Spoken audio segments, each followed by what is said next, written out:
अमेरिकी सदर Donald Trump ने दावा किया है कि ईरान का जौहरी प्रोग्राम कई साल पीछे धकेल दिया। अमेरिकी हमले की वजह से जंग खत्म हुई। नेटो समिट में गुफ्तगू करते हुए ट्रंप ने कहा कि ईरान कभी बम नहीं बना सकता। न्यूक्लियर प्रोग्राम दोबारा शुरू करना बहुत मुश्किल है। उन्होंने अमेरिकी हमला नाकाम करार देने पर न्यूयॉर्क टाइम्स और CNN को सख्त तनकीद का निशाना बनाया। अमेरिकी वज़ीर दिफा ने कहा कि FBI से मिलकर इंटेलिजेंस लीक की तहकीकात कर रहे हैं।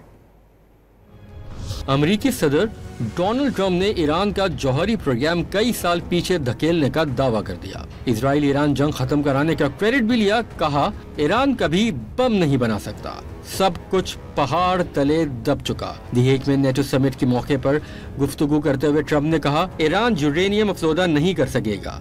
प्रोग्राम दोबारा शुरू करना बहुत मुश्किल है। It's gone for years. Very tough to rebuild because the whole thing has collapsed. In other words, inside, it's all collapsed. They're not going to have a bomb and they're not going to enrich. And we believe all of the stuff is down there.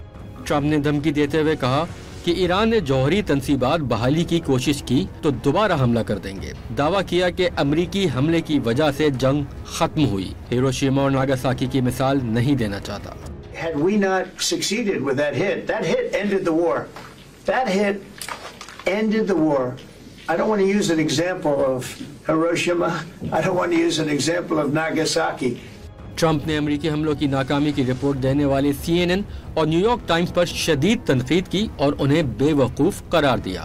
All of the people that did such a good job, and then they get demeaned by these idiots at CNN who can't get ratings. The place is dying. Nobody wants to even waste their time going on their shows. So they form with the New York Times, who's dying also. Without Trump, you wouldn't have a New York Times. अमेरिकी वजीर दिफा ने कहा, FBI से मिलकर intelligence leak की तहकीकात कर रहे हैं। We're doing a leak investigation with the FBI right now because this information is for internal purposes, battle damage assessments, and CNN and others are trying to spin it to make the president look bad when this was an overwhelming success. सदर Trump ने Iran की एटमी तंसीबात पर अमेरिकी हमले को बड़ी कामयाबी करार दिया और कहा कि जंग बंदी ईरान के लिए भी फतह है।